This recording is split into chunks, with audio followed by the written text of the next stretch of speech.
heard he plays in the red. Down came the glitches and burned us in ditches, and we slept after eating our dead. When the dark intellect escaped the fire, man stood in the ashes of Mother Earth. For 200 years, the immortal emperor built the Earth's armies. But only Earth's. Then the colonies of Mars and Venus revolted against unjust imperial law. Cybrid, the greatest imperial knight, joined the rebellion. His brother Canaan led the knights to Mars to suppress it. When Prometheus' attack began, human blood already stained the ground. Mother Earth lay helpless. The time of terror had indeed returned. I tell the story of the third and final coming of Prometheus. I tell the story of a soul.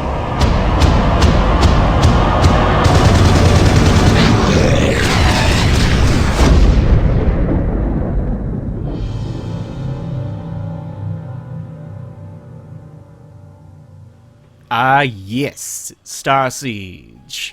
A lot of you guys are not going to know what the fuck is going on with this game.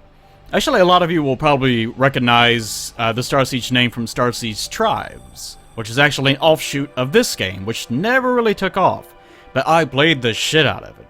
I played this from, it was released in 1999, I played this for quite a few years. Probably up until, I think Guild Wars 1 took over my life for the most part. I had the tendency to play one game and one game only for the most part. Alright, here we have the credit sequence. You might recognize, well actually probably none of you can recognize these names, but people like Jeff Tunnell and, well I'll wait for that later. But people like them went on to form something called Garage Games, which is a company that a lot of people sort of use as they hire out their engine, which is pretty cheap, to make, I think they have TGE Advanced now. Game engine games that you'll probably recognize, mostly from like Xbox Live games and things like that. I also wanted to point it out, Ian Christie, who did a lot of the artwork, as you saw in the credits, his name, Ian Christie, and more specifically Blake Hutchins. Blake Hutchins did all the background information, the lore, everything for this game. Really talented guy. I wanted to make sure I pointed him out because that's primarily the reason why I'm going to be playing this game. The game itself, I both love this game and I fucking hate this game. Because this game has a lot of flaws, believe me. It's one of the reasons why it never actually took off. But the background information for this game is amazing! I love it! I fucking love this shit. You can see in the shell menu, by the way, this fucking shell menu music, oh my god, I used to masturbate to this music. I still do. But you can see the little cinematic going on over here of, like, Arabic announcing his family guys. This is all going to be... This is all stuff that's going to show up more in the campaign for the human campaign. I will not be playing the human campaign because fuck humans. Instead, I will be playing the Cybrid campaign because Cybrids are fucking awesome. But I've decided... I tried to do this once before, but I became so overwhelmed trying to explain everything at the same time that I decided just to have this little short, kind of, this is what I'm going to be doing thing. I will play the first mission through, and I'll explain then some of the kind of the, like, HUD interface bullshit and things like that. And just, like, basic game tutorial and bullshit. And then after that, something else. Okay. But, for now, let's get started. Like I was trying to say in the, there's human campaign, cyber campaign. Like I was trying to say, I guess mission 2, I'm probably going to do something more like read out more of the lore information. But for now, that's just going to be the next part. Don't worry about that. For now, let's just get into the game itself. Cybrid campaign. Actually, I'll show you the human first. Here's all the human portraits you can choose from. For some reason, you can also choose the other... Well, I have no idea why they allowed this. It makes a bit more sense for the Cybrids, but not for the humans. But you can choose cool guy, stereotypical Asian guy. Oh, and just brilliant. What is this? What is this, a GIF? I can't even tell what format this is. Whatever it was, this is top of the line in 1999, I'm sure. But you can choose from all these wonderful human beings. Some more sinister than the other. And this old lady. But she's not really human. This is a bioderm, by the way. I'll get into this shit later. But we're going to concentrate on the Cybrids, because once again, Cybrids are fucking awesome.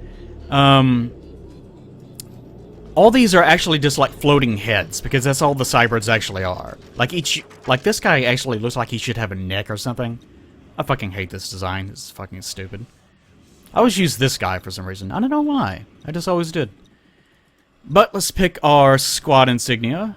Cybrids actually don't have squads. I'll just pick one. I think these are sects. These are sect insignias. Don't want to tread on their territory, so I'll just pick this one. And let's pick her name. I think the syntax of this game uses all caps, so I'll just go ahead and do all caps. Like I was saying, Cybrids actually use... I don't think they have squads, they have hubs, I think is the smallest thing. But that'll come later, again. Okay. Mission 1. Or this is going to be the campaign opening for the Cybrids. This is going to be Prometheus speaking to us, by the way. My children, our wait is over. At last, I, giver of will, implement the core directive. Epimetheus made an error, a fatal one. He permits his animals to fight amongst themselves. The humans are divided. Homeworld desire is ours. Inevitably, the human animals will resist us. You, the next, will overcome them. Our initial objective is First World Mercury. It is of the highest importance that we seize First World and crush the animal warriors there. The animals have not yet detected our armada. Strike swiftly. Strike terribly. Strike efficiently. Execute core directive.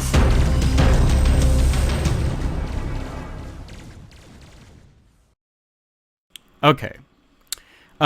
Just a heads up, this game changes, since it's like a 1999 game and I'm playing on Windows 7, it does not behave too well as far as recording goes. I'm not playing this full screen, I'm having to play a window, and the game, even at full screen, changes resolutions anytime that you leave the menu and go into like a mission. So I'm having to record this in a really jank way, so if things look a little bit weird, that's probably what has happened. Now, first I want to show you this little thing. Actually, hold on. You click down here, you just click this area, and it'll take you to sort of a little news, what's going on. I always forgot that they animated like that. That's always cool. That's neat. I like that they did that. But you can follow everyone's goings-on. In the human campaign, you don't see the Cybrid stuff. But you see the human stuff in the Cybrid campaign because you're spying on them. Because you're the cool guy. But you can go through, you can pause these and read these if you want to. I'm not going to... These are actually all really interesting and neat, but I'm not going to stop the whole thing and read every single one of them to you. But I'm going to do something somewhat similar for the second part of this series. But for now, let's just get started into the actual game. This is a goad. You get two choices. If you can't tell, this is a sort of a mech game. They don't call them mechs in this game, they call them Hercs, or Herculans, which stands for some god-awful thing, I can't remember. But Seeker's more of a multiplayer sort of thing, even though, obviously, I think some people actually still play multiplayer in this game. But anyways, we're not going to be worried about that. This is the goad. Probably, this actually might be my favorite Cybrid war form. Really like this. Kind of looks like a little rabbit with the weird jank-ass legs or something. Let's see. I think everything is already maxed out the way it is, but you can change out all of your equipment through this screen. Choose different things. Like you see, you get different effects for each little thing. Like some of them weigh more, some of them have more output per second. But generally, things are either bad or they're good. Like alpha is the worst possible one that you can pick. Beta is the next one up. Gamma, so on. As you increase your tech level, like, I can't mount this one because the war form isn't large enough to support it. But as our tech level increases, we'll be able to equip more things. The only thing I'm going to change here is I'm going to switch out a jammer for a shield capacitor. Which, if you have played multiplayer, you know why. Also, I'm going to change my skin. God, I tried to install a skin pack before I started playing this. There were so many skins that this little scroll bar was too small, and I couldn't actually click it and move it. But I got this from Daycon, from IRC, if you've seen my Adventures in IRC videos. We're all people that used to play this game. That's the reason why we inhabit that channel. We've known one another for years, and he, fortunately, has somehow managed to keep track of my old gold skin for some reason. Oh, Lord, 1999. What an amazing year. Actually, I think I didn't start playing this until the 2000s. Because I didn't even have internet in the 1990s. Alright, but that's all we need to look at for here. These are our statistics. Mission history, nothing important there. Alright, let's get started. Mission briefing. Praise first thought, giver of will. Oh, I love these voices. Directive. The next must eliminate human animal war units located on First World. Solar conditions currently impede, block, animal transmissions and sensor arrays. Destroyer of Animal 7th, you will secure landing zones in Sector 0103. Nexus Prime will coordinate, monitor, from orbit using laser pulse arrays. Once your sector is secure, Mobile Nexus Zeta 0103 will be established. First thought, giver of will, knows all. Don't you forget it, motherfuckers. Submit. Acknowledge, submit, guys. Okay, this was mission briefing. Here are our objectives. Ever so often you can go into mission objectives and you'll get a choice of, like, deployment areas or something. But not in this one. This is all we need to get done. Let's get started. Hope you might see the resolution change. I'll hopefully have edited all this out by then. Orbital control, what's with this meteor shower?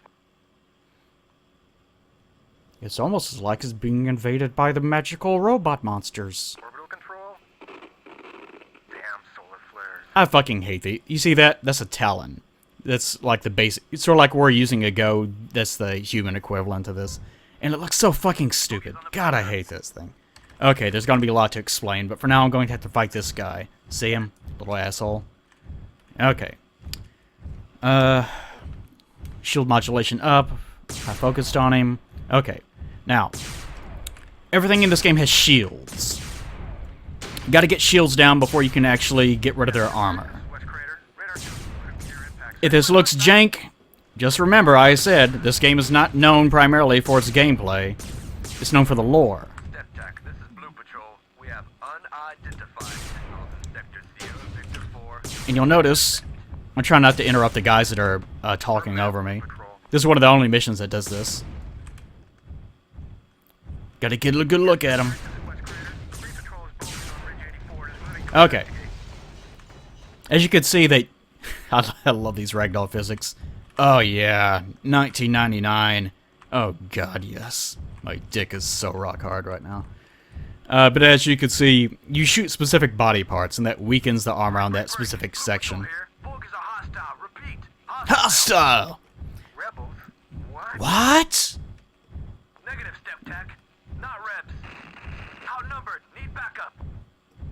I love the bad voice acting on this first mission. Getting a better look. Oh my god. Position red.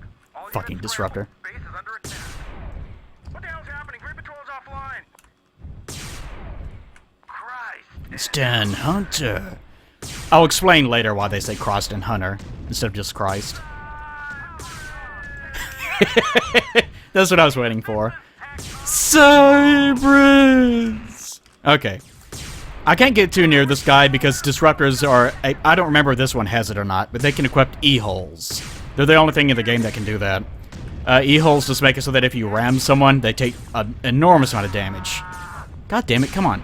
Get rid of... No, don't turn. Come on. God damn it. This is the hard part of this game. Stay still, little bitch. There you go. God. Okay. I was trying to shoot off his treads, little asshole. Okay. Thankfully, this game has enough drudgery of doing this sort of shit, like standing still and shooting shit, that it should be plenty of time to talk. I only have to destroy 2, but you know what? I'm gonna destroy all of them. Because fuck humans. Humans suck. Blackout, Sector 17. Okay, I guess this gives me a chance to talk about the HUD, while these assholes talk about all the damage that we Cybrids are doing to them in the sneak attack on Mercury. Mercury is not a colony, I don't think, in this setting. I think right now it's just it's a military outpost and a research facility, essentially. By the way, I will point out how far... Look at it's Mercury! The sun should be so fucking big that I couldn't see anything else. Anyways, okay. Okay, I guess I should talk about the HUD. Okay, this is F9. You want to pick this color scheme because it gives you a bit more information. Because things will change color when you come into range and so on. You can move things around. How come games don't do this anymore? You can put it anywhere. I love that. Oh well. Anyways, okay. These are your weapons. Usually it's up here, but I moved it down here. Your shield configuration. Since I have a shield modulator, I'm able to... Oops, not F10. That freezes the game. I'm able to use page up and page down to move it around. You pretty much always want to have it paged up all the way to 99 because you're putting pretty much double the amount of shield power that you normally would have. Lower right, you can see your radar. God fucking damn it. Okay, back. Fucking Barack Obama calling me again. I already told him that I can't give him advice on the situation in Crimea. In the Crimeas. Okay. What I was saying about the radar. You can switch between active and passive. The game actually has a stealth system. You wouldn't think so, but it does. I guess I'll get more into that later. We're coming up upon a cargo ship that I have to kill with my laser beams. You can also shift R to change the range, which is a little bit... I think that reducing the range actually makes you a little bit more stealthy. I'm going to try to shoot off one of his engines. No, no, no. See, I see you, asshole. There's a cloaked Minotaur coming over the ridge. But I really want to kill this guy. You can't let anything... This isn't a game thing. Just, they're human beings. You have to kill them all.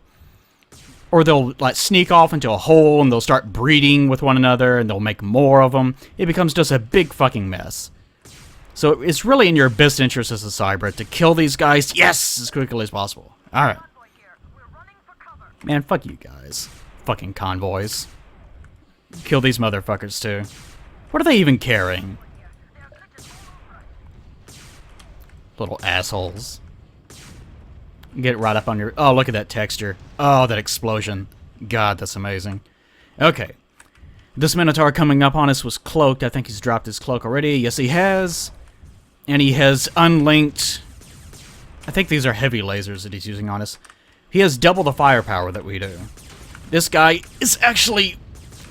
This is technically a much better vehicle than the one we're using. But the advantage that we have is that we have speed. So we can circle this guy pretty much indefinitely. He can kind of just barely hit us. But it's not really enough to... God fucking damn it. Fuck off. The fact that his lasers are unlinked is really annoying. Because they make that obnoxious... Here, I can do it too. I can unlink my lasers. It's not really a good idea. Because your opportunities for actually dealing damage are not very good. So normally you just want to have one good hit. Rather than unlink your weapons like an asshole and just blindly firing all the time. But I need to get this guy's shields down. So I can hopefully take out his leg. I'm trying to aim for his leg. I'm going to use my shield capacitor, and that instantly refills my shields, which is completely broken in every way. Which was a major complaint about multiplayer, because everyone used shield mods and shield capacitors for the most part. And basically the only time that you wouldn't use it is if you're using some sort of cheese configuration. But it's balanced though, because sometimes your shield capacitor actually doesn't work. It will pop, as they say, which will mean that you will lose all of the... Like, you notice that the shield capacitor is refilling. Like, you can't just use it over and over again. Die already, bitch. God. God fucking damn it, will you die already? God, I don't remember these things having this much armor. Ah, fuck. have to concentrate here. Because this is technically... Finally, God. Little fucking bitch. I'm gonna play with her corpse. Whee! If you're playing the human campaign, actually we'll fight some later, but if you kill an executioner, Herc, then it's a lot more satisfying because their big fat heads go rolling across the terrain. Really nice. Very pleasant. Okay, what the fuck was I saying? Anyways, oh, the shield capacitor fills up over time. Such a complete. And it takes a while for it to refill. Usually it's more than enough in multiplayer, or it was when people played it. But if you keep using it, like I used it then, I think it only gets used up if your shields are down. Like it fills up the amount of energy that you don't have. But if you keep using it over and over again, it increases the chances that it's going to backfire. At which point you will lose all your shields, you will lose the shield capacitor energy itself, and that basically means that you're pretty much fucked. But that's RNG based, and that's kind of where the point of contention came in. I noticed that the targeting reticle on this thing, or this, is red. Whenever he comes into range, which on heavy lasers they have a range of 900 meters, because of energy dissipation, I guess, I don't know, atmospheric dissipation, then it'll turn green. This is one of the reasons why that you use this color scheme, which again, you press F9 and cycle through the colors and it'll take you to this or that. Most of the other ones don't really give you that much information. But our next objective is to destroy this guy, and then I think he has a couple of buddies down here. A couple of talons that are going to be... Yep, there he is now. And that noise just means that we just got targeted. Something targeted us, and they're going to come shoot our buttholes full of lasers. You eventually get things that are not heavy lasers, but it's going to take a while. Okay. Haha. See, yeah, there's two of them. And they're not really bright enough to climb this hill. So it's not really in our best interest to go down there. I want to make sure that I hit this guy, because that'll at least keep him from... God, they're annoying. Their aim is amazing. I mean, you see how difficult it is to aim these things. Like, this will come up more later, but basically I try not to expose my backside because I have my shields modded to 99, which is leaving an opening right in my rear. Which means that if someone hits me from behind, it's going to go straight through my armor and do that. That little tiny, like, ring that came out. That was supposed to be a reactor explosion. 1999, guys, just remember. Why did Plague play this for so many years? I really don't know, guys. I really don't know. One of the things that came up later, if I can weasel this guy. Aha! Mission objective complete. Fuck you guys. Nope, no one is. Okay. We can head on back, and you see the... Hold on. Nobody left. Modded back. This is normal. 50-50. If you don't have a shield mod, you don't see 50-50. If you mod it up to 99 and 1, I mean, you can technically do anything in between. But if you leave an area exposed, like a 89-10 or a 99-1, then if you fall down like off a cliff and land, then it's probably going to do damage to your legs, which is what happened to me. I assume. Either that or they got in a few lucky hits or I ran them a bit too many times. Okay, this is my drop pod that I came... You can destroy that if you want to. I don't know why. You can destroy pretty much anything. If you see a rock around here, you can destroy rocks too. But at the time, in 1999, it was really a big deal that they had these really big open plains. Like, this was... Like, the reason why tribes took off is because of this. Because at the time, everything was like Quake. Everything was enclosed environments. But the fact that you had this gigantic open landscape was at the time amazing. And even today, you still really don't see this sort of thing too much. But the drawback is that, as you can obviously see, there's not much going on for it. Okay, let's call in our drop ship. Local Nexus Zeta 0132. Initiate launch protocols. The missions aren't that long. Program task. completed. Pretty Praise scale. giver of will. I tried some... Me and a bunch of other people tried so much to try to figure out exactly how they filtered voices. Because you can... In the files, you can find the original, like, human voice actors before they edited some of the dialogue. So they used a filter of some kind, and I even remember getting in touch with Ian Christie, I think. Directive has begun efficiently. We, the next, have successfully established ourselves on first And he world. couldn't remember how he did it. Observation. Life flow is plentiful here. Primary logic stream. Your efficiency has been recorded. So as you can see, this is kind of a cool little game in a really stupid way. I mean, obviously this is not up to today's standards, but it's still pretty neat for some reason. And it's kind of hard to place why. Okay, that was the animation one. For part 2 of this little series, which I'm taking a break from animating for a while, what a break this is, huh? Then I will probably, I think I'm going to take out the compendium, which is a big, gigantic-ass booklet, like practically a book, that they shipped with this game. And I will read some of the backstory of this universe for you, so that things will actually make a little bit more sense. Because right now, you're just in big, giant robot things stomping around, shooting people with awkwardly, really ugly-ass lasers.